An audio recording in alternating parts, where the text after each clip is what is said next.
ver amebas de vida libre, como dije. Entonces, estos son los nematelmientos de sangre y tejidos. Generalmente no son muy preguntables. El único que por ahí me voy a detener es con Trichinella spiralis, que por ahí es el que suele haber preguntas, pero los otros realmente no suele haber muchas preguntas.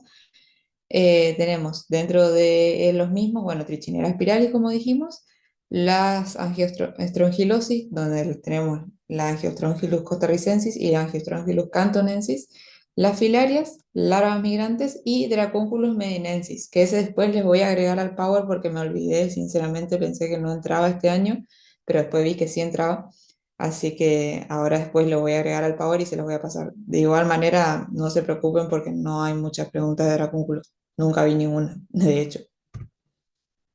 Bien. Entonces empezamos con angiostrongilosis. La angiostrongilosis se define como una infección zoonótica parasitaria emergente causada por un nematodo del género Angiostronchilus. Y ahí dentro de la angiostrongilosis vamos a tener dos cuadros. Una que se conoce como angiostrongilosis abdominal y el otro que se conoce como meningoencefalitis eosinofílica.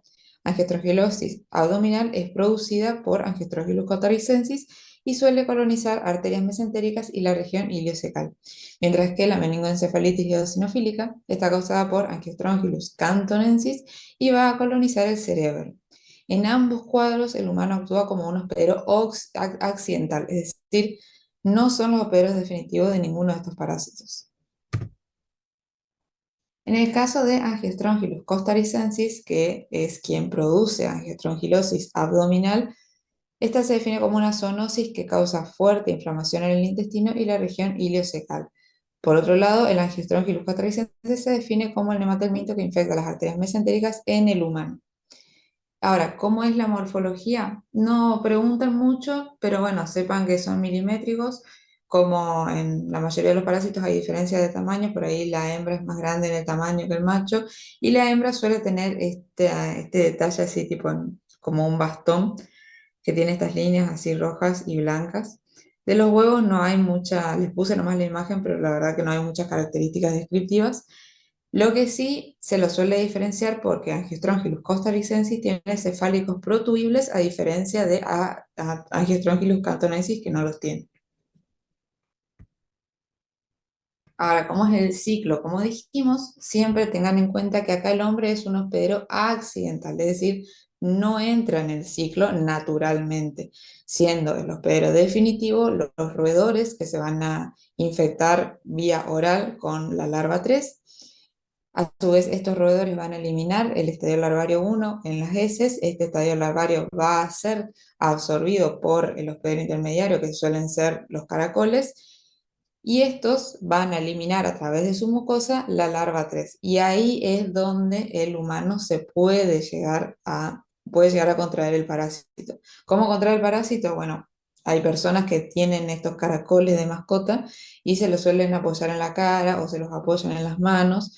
Entonces, bueno, ahí esa larva 3 ingresa por vía oral.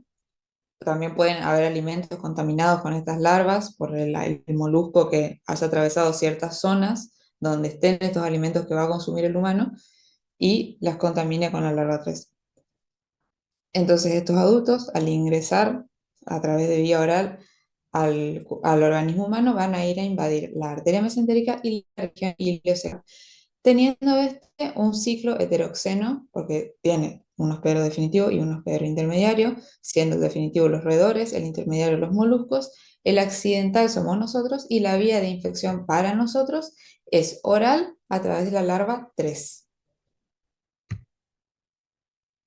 Bien, la patogenia, bueno, el parásito va a formar trombos. Esto se va a confirmar, el diagnóstico definitivo de angiostrongilosis va a ser con anatomía patológica y ahí vamos a tener la formación de trombos y vamos a ver la reacción inflamatoria también.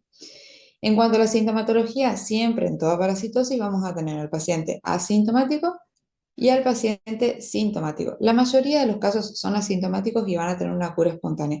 Y si el caso es sintomático, vamos a ver un dolor en la fosa ilíaca derecha, fiebre, anorexia, o sea, síntomas muy generales, digamos. El diagnóstico, acá es importante que recuerden que, como dijimos, que este parásito iba a ir a invadir las arterias, no vamos a tener eliminación de huevos con las heces. Por ende, no se pide copro seriado. Eso ténganlo en cuenta porque si hay algo que pueden llegar a preguntar de estos parásitos es cómo harían el diagnóstico. Más que eso no creo que les pregunten, pero la idea es que justamente no pongan copro sellado. Entonces, el diagnóstico puede hacerse a través del laboratorio, que nos van a salir los marcadores de la inflamación, o sea, leucocitosis, eosinofilia, y puede ser radiológico, que no me quiero meter mucho ahí porque la verdad que ni yo lo entiendo, pero puede ser por radiología, y el diagnóstico definitivo que se hace a través de anatomía patológica con los cortes estos que están en la foto, donde se evidencia la formación de trombos y la reacción inflamatoria. Y bueno, esas dos cosas que están marcadas en amarillo por ahí se me hace que es lo que podría llegar a preguntar.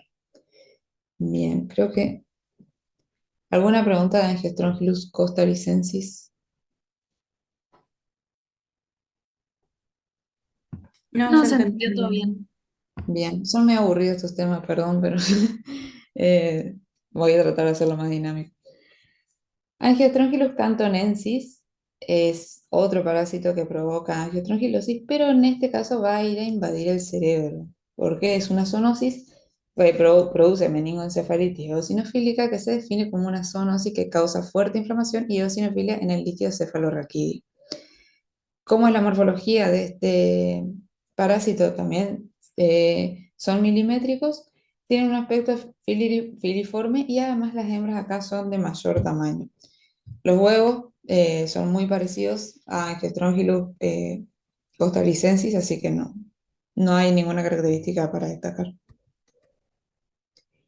En este caso del ciclo de vida, aparecen lo que son los hospederos paraténicos. Los hospederos paraténicos básicamente son como reservorios que ayudan a preservar la vida del parásito. Es decir, no son hospederos, son reservorios de estos bichos. Por ejemplo, acá en el caso de las lagartijas, los sapos, los peces pueden tener estos parásitos, pero no son hospederos. Es decir, el parásito no se va a desarrollar en ellos, pero va a quedar ahí. Es decir, si por ejemplo nosotros comemos carne, pescado mal cocinado, podríamos tener un Angiostrongylus cantonensis.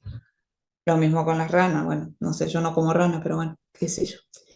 O los cangrejos, o bueno, las iguanas no son comestibles, pero lo que más nos interesa a nosotros acá es el pescado como hospedero paraténico a través del cual nosotros podríamos adquirir este parásito. En cuanto al ciclo, el hospedero definitivo y el intermediario es muy parecido al costarricense. Vamos a tener un hospedero definitivo que es el roedor que se infecta a través de vía oral con larva en estadio 3 y quien va a expulsar a través de las heces el estadio larvario 1. Este estadio larvario 1 va a ser absorbido a través de las mucosas por el caracol, que quizás lo han visto en el Sempetrop, es la catina fúlica. Tenemos muestras de eso, no sé si llegaron a ver o no, pero bueno, por ahí si aparece la palabra catina fúlica, relaciónenlo con este caracol y con Angiostrongylus cantonensis. Esta catina fólica a través de sus mucosas va a eliminar el estadio larvario 3 y este estadio larvario 3 es el que va a entrar a nuestro organismo. Acuérdense siempre que al igual que con costarricensis, el hombre acá es un hospedero accidental, no entra en el ciclo natural del parásito. En este caso, Angiostrongylus cantonensis va a ir a invadir el cerebro, no va a invadir las arterias mesentéricas como habíamos visto en el anterior.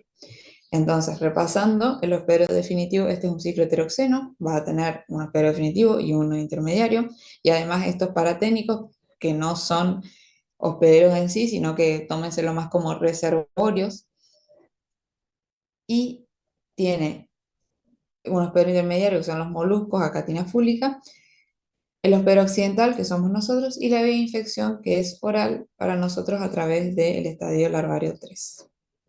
Bien.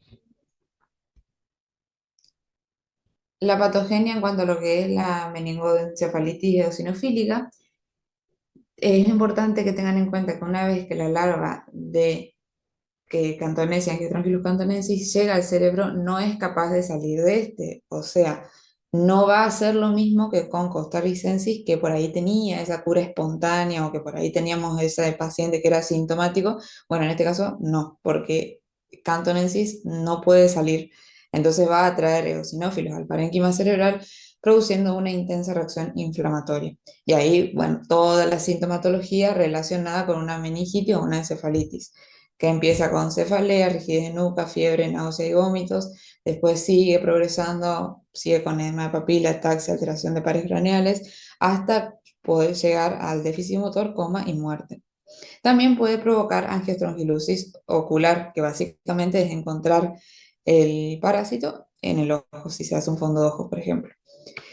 Nuevamente en el diagnóstico es importante que recuerden que no se eliminan huevos con las heces, por ende no vamos a pedir ni coproseriado, no vamos a pedir test de Graham, vamos a pedir laboratorio donde vamos a ver eosinófilos, podemos pedir estudios inmunológicos donde vamos a ver antígenos. Siempre el principal parámetro que nosotros vamos a tener para el Angiostrongylus cantonensis, considerando que lo que produce es una meningoencefalitis, va a ser el líquido cefalorraquídeo. Entonces, el estudio inmunológico vamos a buscar antígenos en el líquido cefalorraquídeo. En el estudio directo vamos a buscar larvas en el líquido cefalorraquídeo o en el fondo de ojos, teniendo en cuenta que puede producir angiostrofilosis ocular. Y el molecular va a ser PCR en líquido cefalorraquídeo. Una pregunta que suelen hacer también es qué parásitos producen alteraciones oculares. Y ahí tienen que poner, por ejemplo, vamos a ver más tarde, pero tenemos a este, Angiostrongylus cantonensis, también tenemos Oncocerca volvulus. Entonces ustedes van a tener que ahí marcar, qué sé yo, ninguna correcta, todas son correctas. Siempre acuérdense que cuando más de dos les parecen correctas es porque todas son correctas. La tercera opción va a estar ahí para marearlos, pero si ustedes ya están seguros de dos, váyanse por todas son correctas. Bien,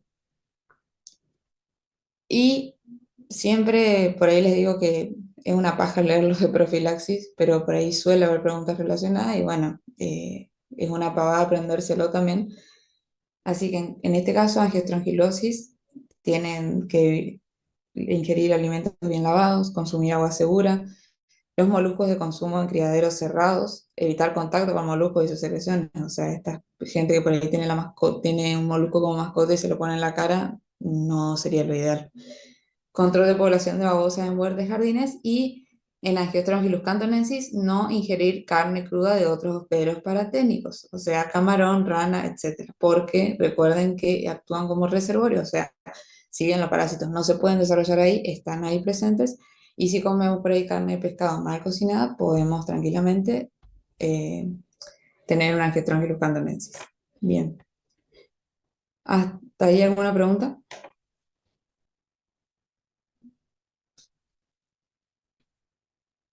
Todo bien, se entendió. Perfecto.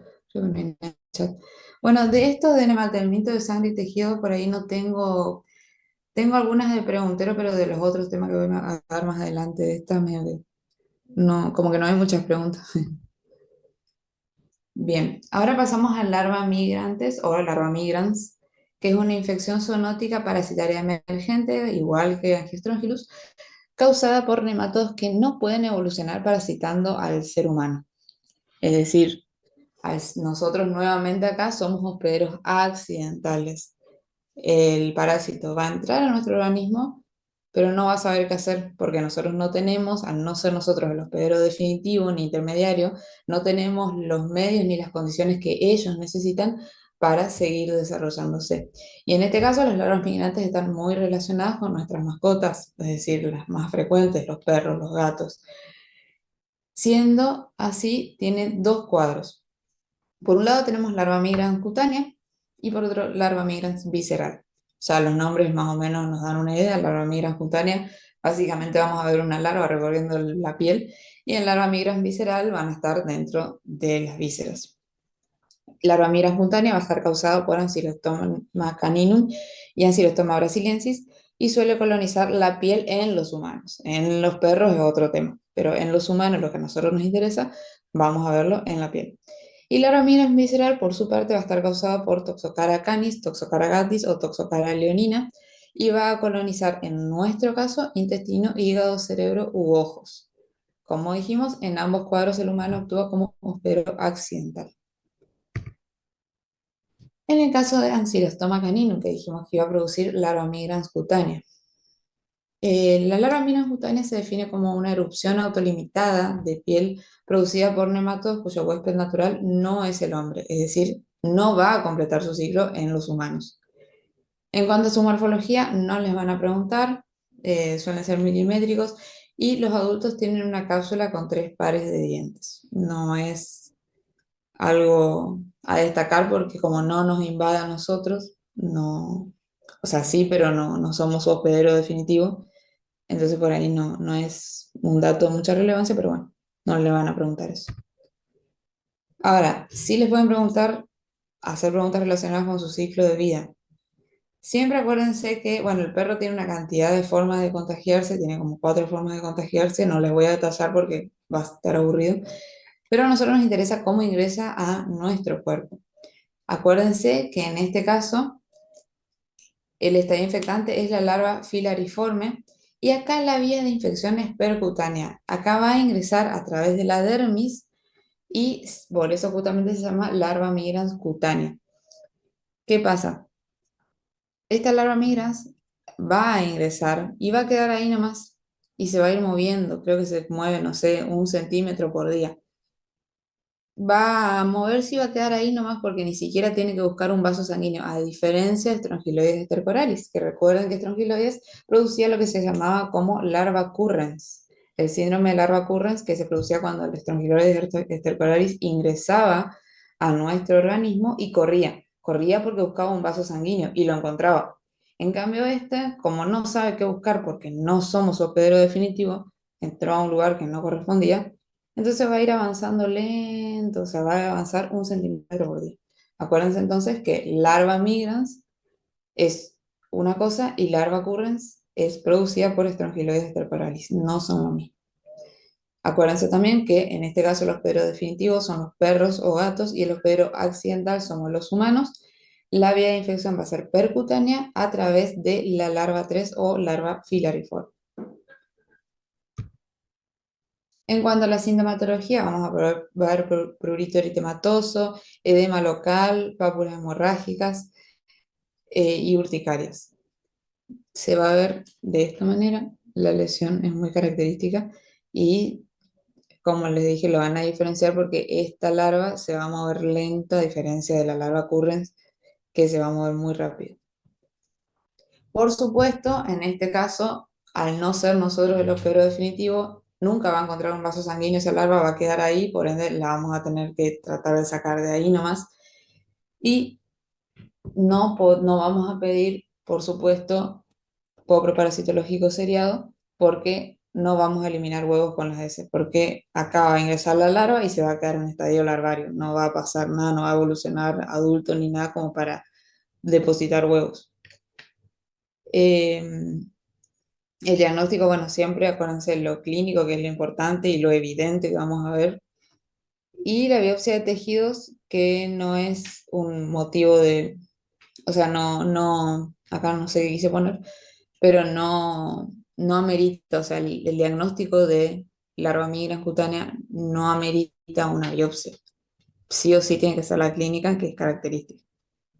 Y lo importante, no pidan copro. Bien. ¿Alguna pregunta con larva migrans cutánea?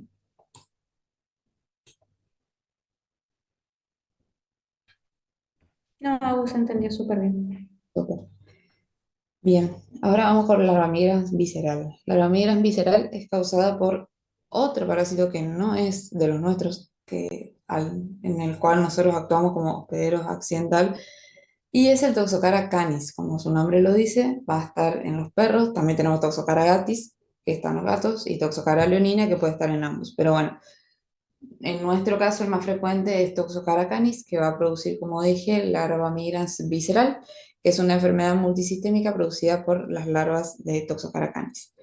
Siempre tengan en cuenta también que la patología va a estar causada por las larvas, no por los adultos ni por los huevos, por las larvas, porque ingresa el estadio larvario y acuérdense que no va a evolucionar a adulto porque no tenemos los medios como para que lo haga, así que Siempre acuérdense de eso también, de qué estadio larvario está produciendo la enfermedad.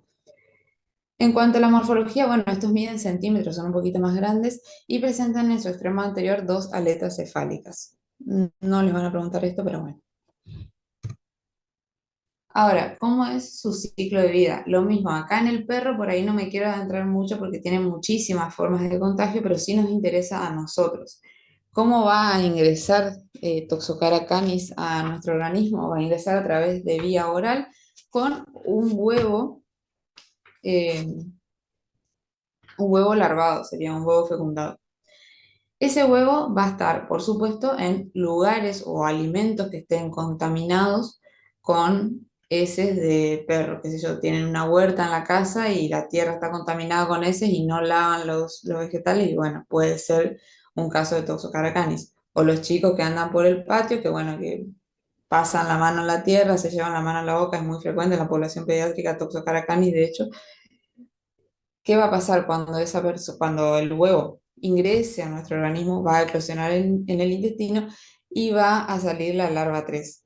Esa larva 3 va a atravesar la pared entérica y se va a diseminar por vía sanguínea y linfática, donde va a ir a diferentes órganos y tejidos. Y se va a quedar ahí, como larva 3, pero va a estar ahí invadiendo esos órganos.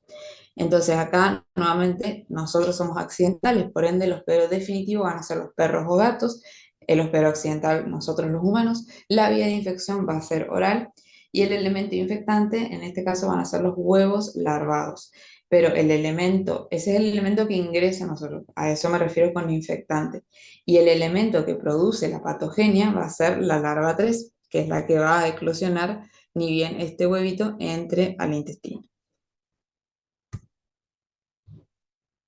Bien. Y ahora, la patogenia, como dijimos, quien produce la patogenia es la larva 3. Esta va a darse por la migración de las larvas hacia distintos órganos. Es decir, la larva se va a ir moviendo y va a ir produciendo diferentes manifestaciones, como son hemorragia, necrosis e inflamación con eosinofilia. La sintomatología, como en casi todas las parasitosis, vamos a tener un paciente que puede ser asintomático o podemos tener pacientes con síntomas muy generales, como dice ahí. También podemos tener manifestaciones viscerales, hepatomegalia, esplenomegalia, tos, sibilancias. Y también podemos tener larva migrans ocular. Ahí tenemos otro parásito que puede producir daño ocular, que se caracteriza por ser unilateral. Ahora más adelante vamos a ver uno que es bilateral, eso también es importante que tengan en cuenta. Ojo rojo, estrabismo, puede producir ojo rojo, estrabismo y ceguera. Y el diagnóstico puede ser directo con la observación de larvas en el fondo de ojo o biopsias, e indirecto con métodos como ELISA, IFI, Western blot para descartar anticuerpo antitoxocara. Bien. En cuanto a la profilaxis de larvas migrantes en general, vamos a tratar de, bueno, desparasitar nuestras mascotas y no dejar ese de las mascotas en las plazas o las calles y siempre lavado adecuado de manos después de estar con nuestras mascotas. Bien. Ahí de larva migrans, ¿alguna pregunta?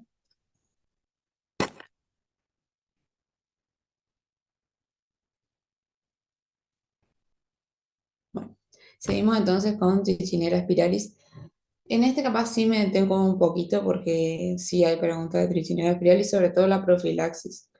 Y además, bueno, siempre hay una pregunta que es confusa, que bueno, ahora recién la entendí más o menos, así que les voy a tirar el tip.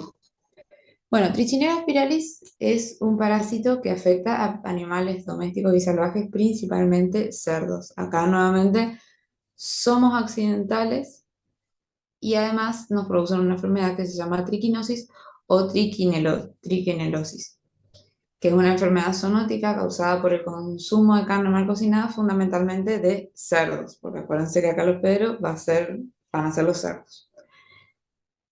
Bueno, la morfología son milimétricos y las hembras suelen ser más grandes que los machos. Bueno, la mayoría de parásitos. No hay mucha caracterización en cuanto a lo que son los adultos, pero sí me voy a detener en lo que son las larvas. Porque las larvas son las que van a estar enquistadas en el músculo tanto de los cerdos como de nosotros si nos llegamos a agarrar Trichinella spiralis. Cada quiste puede contener de 1 a 8 larvas enrolladas en su interior y su viabilidad puede ser hasta 30 años, tras los cuales se calcifican y mueren. Generalmente uno pensaría, bueno, tiene esto en el músculo, se puede hacer una biopsia. El tema es que generalmente no se encuentran porque tenemos tanto músculo que como que es medio, y es tan chiquito este parásito que es como medio al azar, digamos, el tema de la biopsia. Capaz sacás y te sale, pero capaz, no sé, el 90% de posibilidades no va a salir nada. Entonces, no, como que no se recomienda mucho biopsiar en este caso. Ahora, ¿cómo es el ciclo de vida de Trichinella spiralis? Bueno, acá, como sabemos, el hospedero definitivo va a ser el cerdo. El cerdo se va a contagiar a través de alimentos contaminados con heces de ratón. O sea, en realidad no, va a consumir los ratones, perdón. Va a consumir los ratones y el... no, no, perdón, ay, me perdí.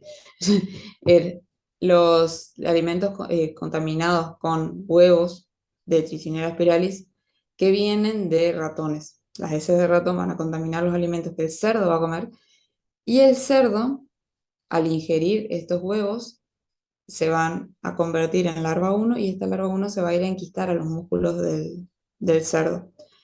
Y en el caso de que nosotros vayamos a comer ese cerdo y la carne de ese cerdo esté mal cocinada, nos vamos a contagiar también de Trichinella spiralis. ¿Qué nos va a pasar a nosotros? En nuestro caso, somos occidental, sí, pero no tan occidental. Y ahí viene lo que dice acá el costado en amarillo. Porque acá nosotros vamos a tener una maduración sexual en duodeno. Generalmente nosotros asociamos la maduración sexual a, eh, al hospedero definitivo, pero en este caso va a haber una maduración sexual cuando ingresa esa larva a nuestro organismo. Entonces, en el duodeno va a haber una maduración y los adultos en el intestino delgado van a copular y de lo que salga de esta cópula, las larvas que salgan de esa cópula van a ir a invadir la pared intestinal y van a ir a buscar un músculo nuestro para enquistarse. Es decir, nosotros vamos a tener maduración sexual en nuestro organismo, más allá de no ser un hospedero definitivo o que forma parte del ciclo natural de Trichinella spiralis. Entonces, ahí va la pregunta que siempre hacen, es ¿en cuál de estos parásitos un mismo hospedero puede ser definitivo e intermediario? Y nos pasa, acá viene la explicación, porque el hospedero intermediario, que son las ratas, van a eliminar justamente a través de las heces van a eliminar estos huevos, siendo, obviamente, permitiendo una reproducción sexual. Entonces ahí tenemos un hospedero intermediario. El cerdo come alimentos contaminados con estas heces y también se van a ir a enquistar larvas en sus músculos y además él va a eliminar. Es decir, el parásito se va a reproducir y además lo que salga de esa reproducción se va a ir a enquistar.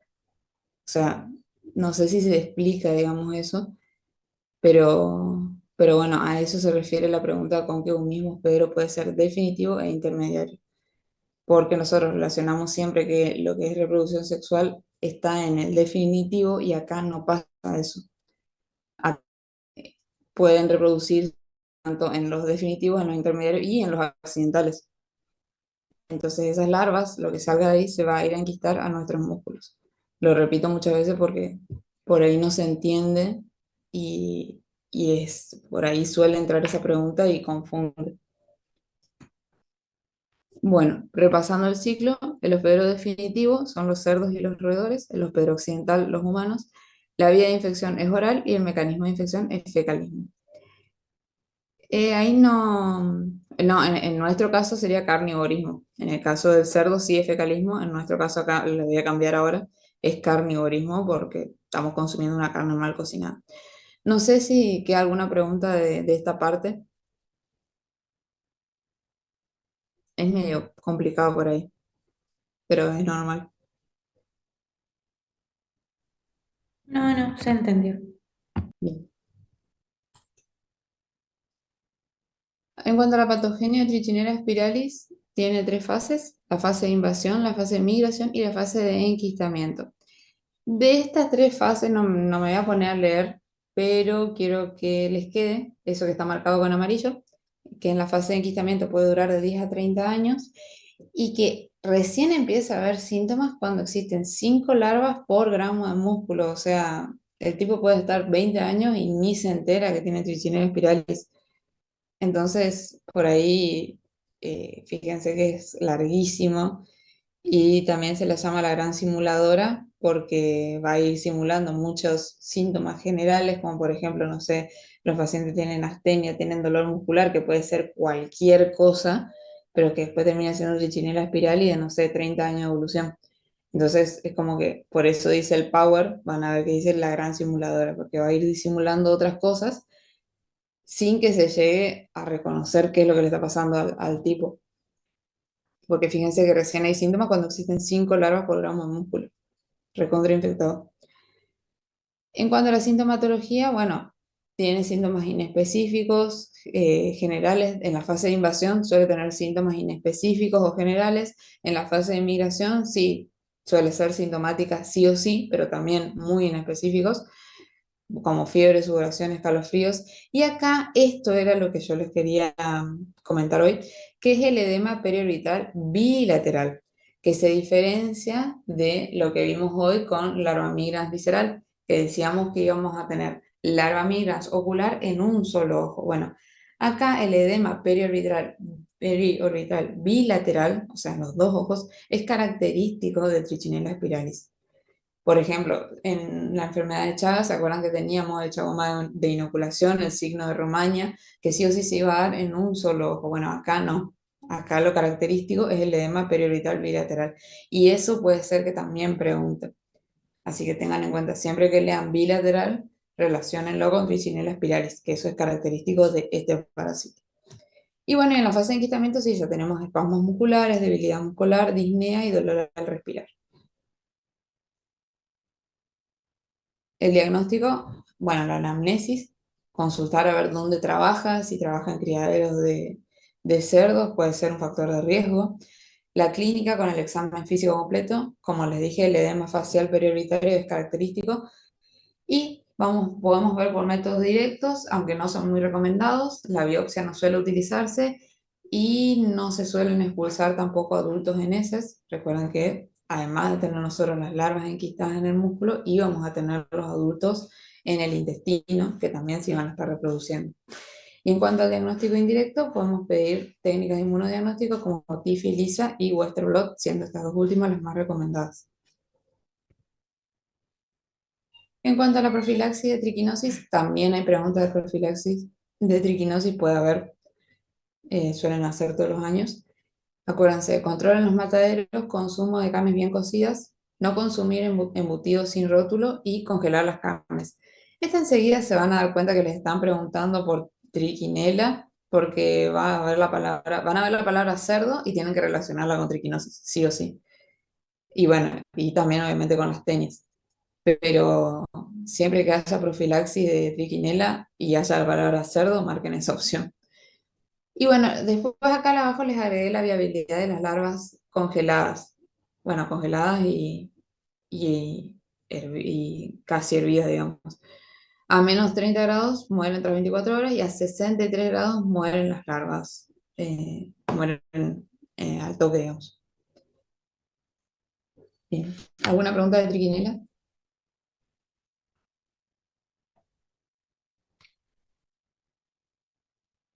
Igualmente, por ahí cuesta entender esa parte de que el hospedero intermediario puede servir de, tanto el hospedero intermediario como definitivo pueden servir para que se reproduzca, pero bueno, después me escriben nomás y lo vemos. En cuanto a filarias ahora, no suele haber mucha pregunta de filaria, por ahí suele ser un tema cansador, pero no suelen preguntar mucho. La filariasis se define como una enmitiasis tisular causada por nematodos cuyos adultos se localizan en los vasos linfáticos, tejido celular subcutáneo y cavidades o tejidos previscerales. Eso nos va a servir a nosotros para categorizar las diferentes filariasis. Ahora lo vamos a ver más adelante. En cuanto a la morfología, recuerden que tenemos tres filarias principales: Wikiria bancrofti, Mazola osardi y Oncocerca volvulus.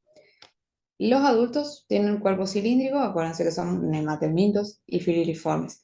Presentan dimorfismo sexual y miden hasta 4 centímetros los machos y hasta 8 centímetros las hembras. Y las larvas, es importante que sepan que reciben el nombre de microfilarias, es decir, si ustedes ven la palabra microfilarias en el examen, están haciendo referencia a las larvas eh, de las filarias. Esto es lo que les decía hoy. La clasificación de las filariasis se van a dar en base a el lugar del cuerpo humano donde la larva filariforme se desarrolla adulto, es decir, donde esa larva espere como para desarrollarse a adulto.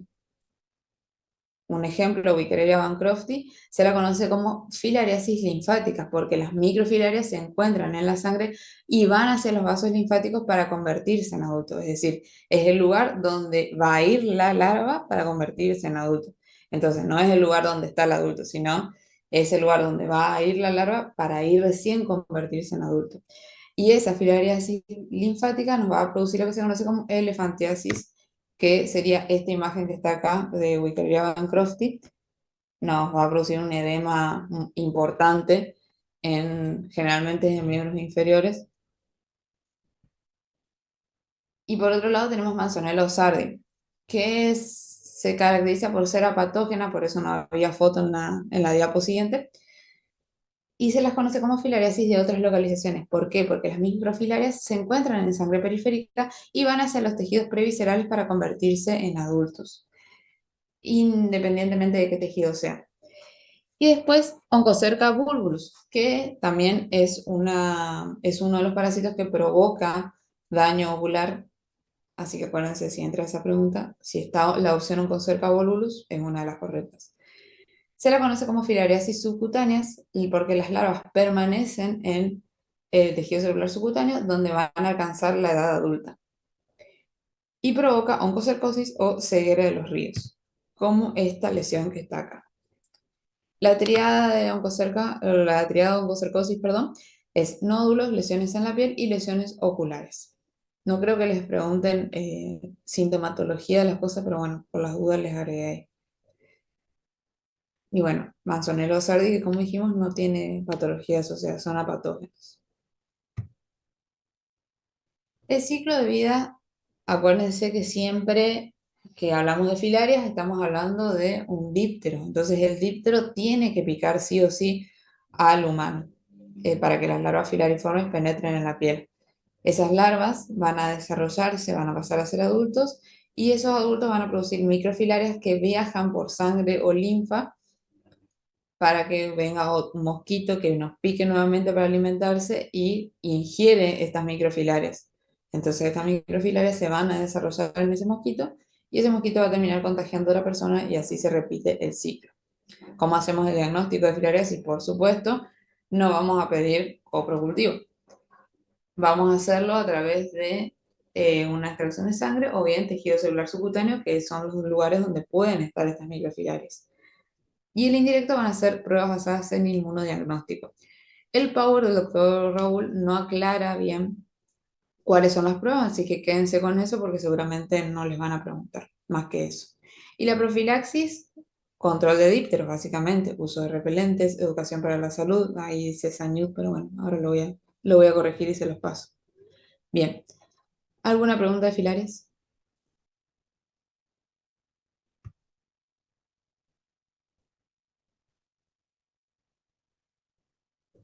Me quedan 3 temas todavía, lamentablemente, pero voy a ir rápido.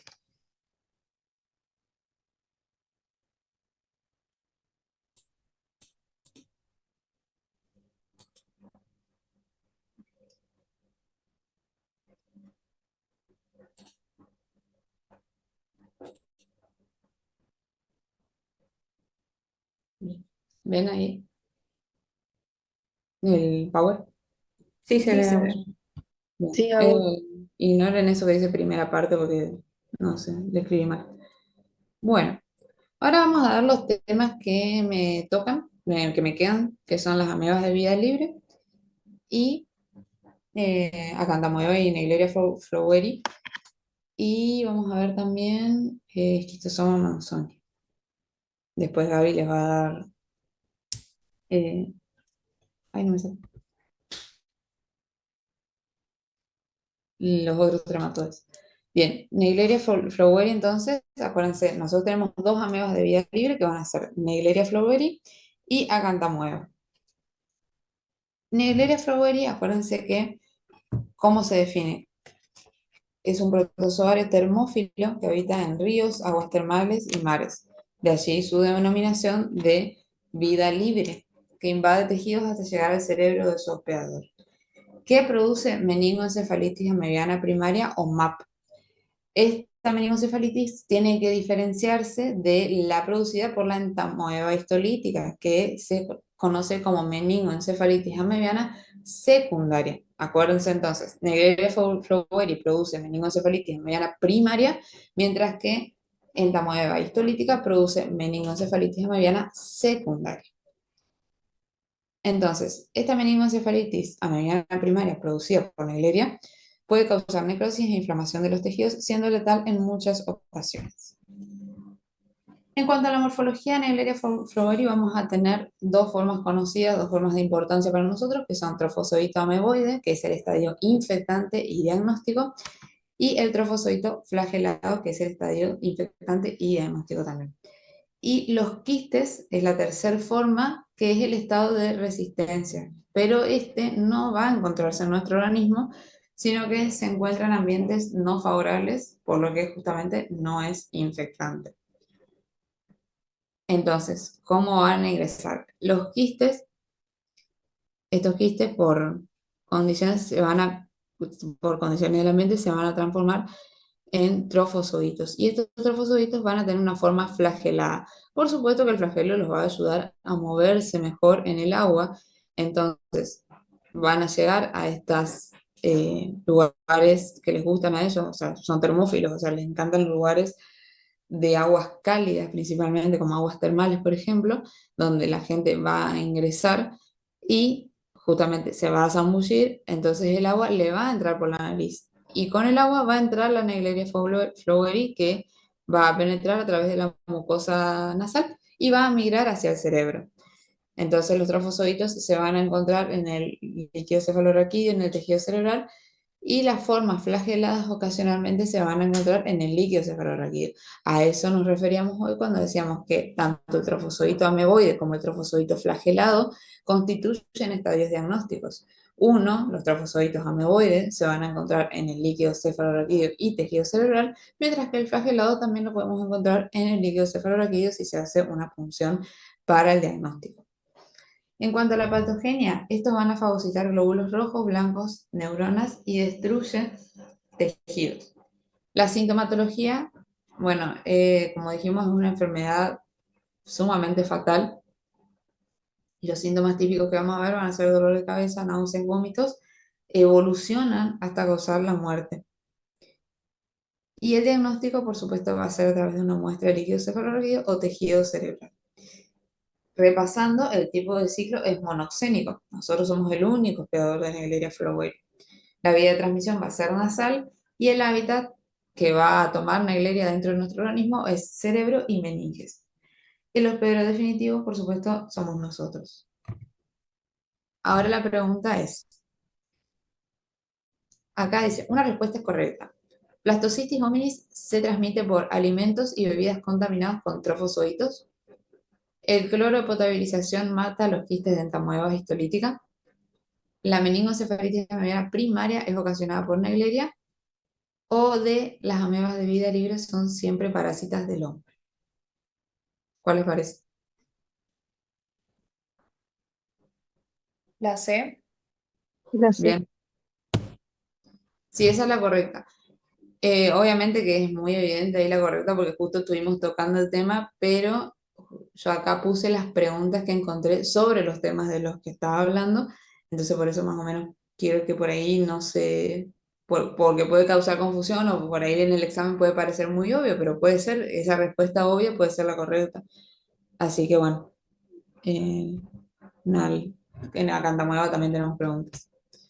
Bueno, de Acantamueva, que también es una ameba de vida libre, se define como el protozoario que habita en ríos, aguas termales, mares, y de allí su denominación, por supuesto, de vida libre. También invade tejidos hasta llegar al sistema nervioso central de su hospedador. Y esta va a producir encefalitis granulomatosa amebiana y queratitis corneal. Es decir, este es el protozoario por el cual debe evitarse lavar los lentes con agua corriente. No sé si en algún práctico se habló de eso, pero bueno, eh, relaciónenlo con eso. La encefalitis es de evolución menos aguda que la meningoencefalitis mediana primaria, es decir, la de la Naegleria floveri, al ser más lenta la invasión hacia los tejidos, en este caso, en el caso de Acantamueva. Por otro lado, la queratitis puede producirse por colocación de lentes de contacto lavados con agua contaminada, es decir, agua corriente que puede tener Acantamueva. En cuanto a la morfología de Acantamueva, ¿cómo es su morfología? Tenemos dos formas conocidas, trofozoito, que es el estadio infectante y la forma de reproducción, y el quiste, que es el estadio infectante y de resistencia al medio exterior. Es decir, nosotros acá vamos a tener los quistes que por alguna razón pasan a ser trofozoitos, y estos quistes o trofozoitos en cualquiera de sus dos formas pueden ingresar al humano de varias maneras. Por ejemplo, podemos tener a través de los ojos, a través de las vías respiratorias altas y bajas, ahí ya tenemos dos vías, y a través de la piel, a través de las úlceras u otras lesiones de continuidad. Entonces, ¿qué va a pasar? Estos quistes y trofozoitos van a terminar en los tejidos, dando lugar a todas las manifestaciones que dijimos hoy: queratitis severa, encefalitis mediana granulomatosa y también enfermedad diseminada. En cuanto a la patogenia, va a ser similar a Naegleria fowleri, a diferencia de que acá las puertas de entrada van a ser más varias y se va a producir daño ocular. Naegleria, acuérdense, iba directo al cerebro. Acá puede haber varias vías de entrada. La sintomatología también muy parecido: dolor de cabeza, alteración de la visión, vértigo, dolor de garganta. Y acá la muerte, capaz un poco más lenta, se produce luego de semanas o meses. No es tan fatal por ahí como Naegleria. Y el diagnóstico a través de biopsias cerebrales o mediante cultivo. El tipo de ciclo, para repasar, va a ser monoxénico, vía de transmisión nasal, conjuntiva, cutánea, el hábitat, sistema nervioso central, estroma corneal, en nuestro organismo, por supuesto, el hábitat de ellos ya sabemos que es en el agua, y el hospedero es humano.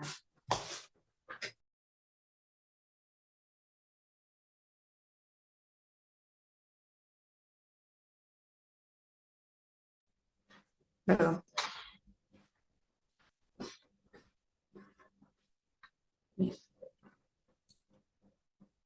Ahora sí, la pregunta.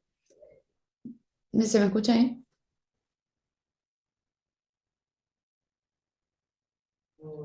Sí, se escucha.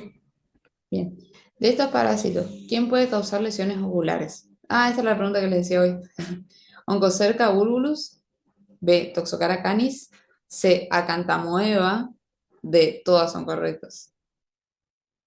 Todas son correctas. D. Exacto, muy bien. Bien. El último, para suerte de ustedes, no me van a tener que escuchar más. Esquistosoma manzoni se define como un trematode. Recuerdan que dentro de los platelmintos teníamos los trematodes y los estodes. Vamos a empezar con trematodes ahora. Yo creo que después Gaby les va a dar la fasciola hepática, que sería el otro trematode que tenemos. Y se define como un trematode que invade venas mesentéricas del sistema porta en su hospedador. Y es el único platelminto con sexos separados. Acuérdense que todos los demás platelmintos, Diphyllobothrium latum, que ya no se llama más así, pero bueno, Diphyllobothrium latum, las tenias, fasciola hepática, todos ellos no van a tener sexos separados. Este sí. ¿Y qué va a producir? Esquistosomiasis. Es una parasitosis caracterizada por la respuesta inmune que produce la producción de huevos en el sistema sanguíneo. Es decir, el nivel de infección va a depender de la cantidad de huevos que estén corriendo en los vasos. Y esta esquistosomiasis puede presentarse con síntomas agudos por la migración de huevos entre los tejidos y síntomas crónicos, es decir, huevos que no salen del organismo. Bien. El ciclo de vida, acá acuérdense que en Argentina se va a encontrar el hospedero intermediario, pero no el parásito. Y esa es una pregunta de examen. En este caso, Schistosoma manzoni, el ciclo de vida consiste en que el hospedador elimina huevos ya embrionados con miracidio. Ese miracidio, larva ciliada que nada en busca de su hospedero intermediario, que es el caracol Bionfalaria glabrata. También acuérdense de los nombres de los hospederos intermediarios porque puede ser que se lo pregunten. Acuérdense que Bionfalaria es de aguas dulces. Y una vez que ingresa a este hospedero intermediario, va a pasar una serie de procesos como para terminar transformándose en furcocercarias. Y estas furcocercarias son las que salen de este hospedero intermediario. Las furcocercarias en realidad son cercarias, pero tienen ese nombre porque tienen la cola bifurcada y eso es lo que la va a diferenciar de las cercarias normales.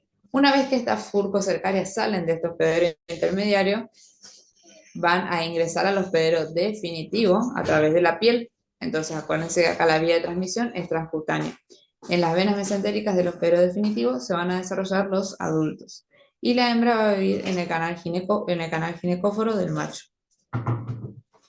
El tipo de ciclo acá es heteroxénico, la vía de transmisión es transcutánea y el hospedador intermediario va a ser la bionfalaria gravata, como dijimos. El hospedador definitivo vamos a ser nosotros los humanos y el hábitat que va a tener este parásito en nuestro organismo son las venas mesentéricas del sistema porta. El estadio infectante para el humano, acuérdense, las cercarias bifurcadas, es decir, las furcocercarias.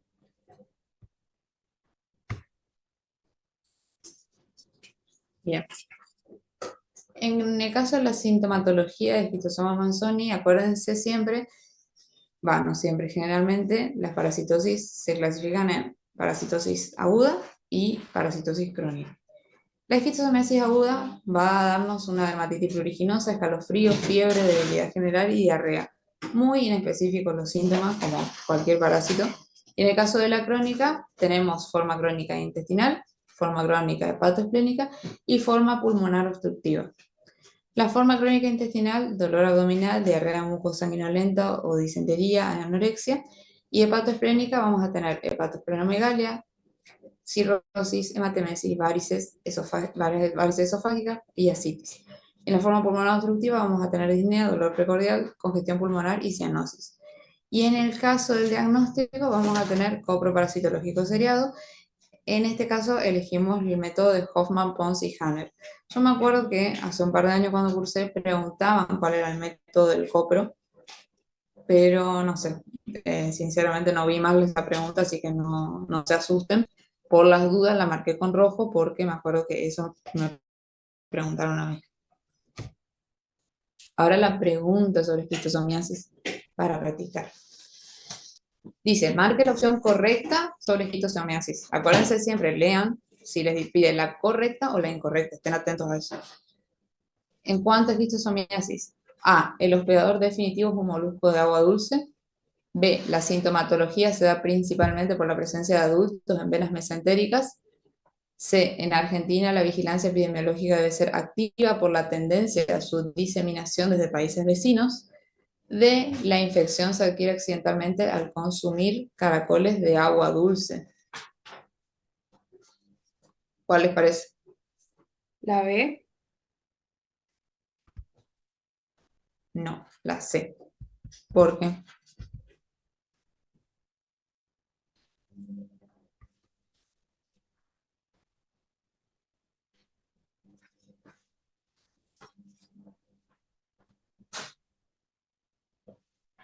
Porque acuérdense que la sintomatología no se va a dar por la presencia de los adultos en las venas mesentéricas, se va a dar más por la migración que hacen las larvas hasta llegar ahí. ¿Sí?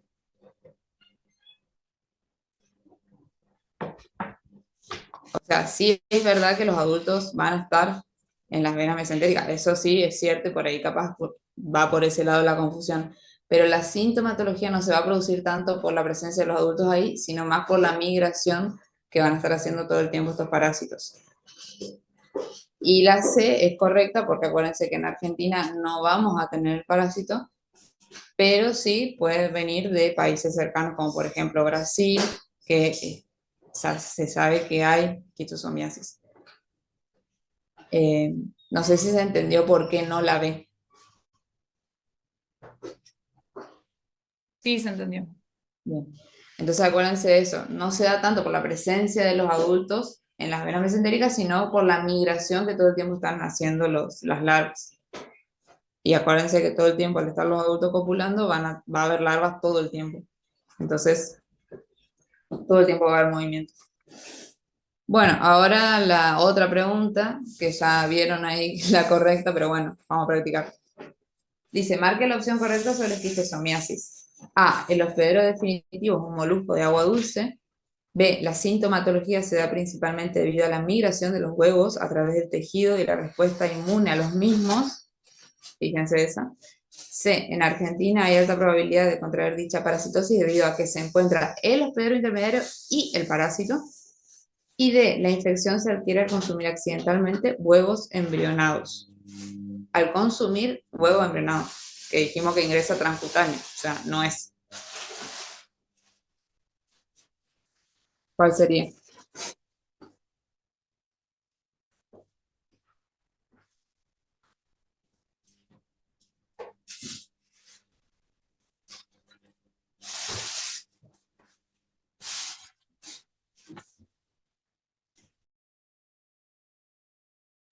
La B puede ser.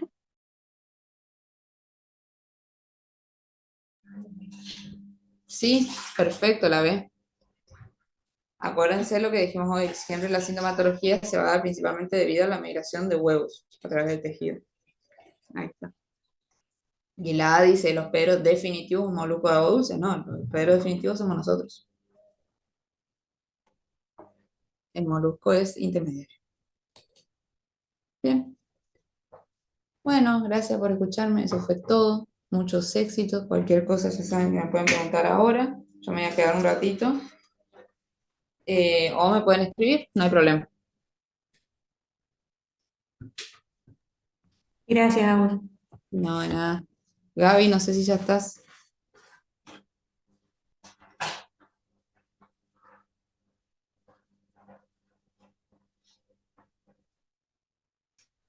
Ahí le voy a avisar a Gaby y bueno, descanso.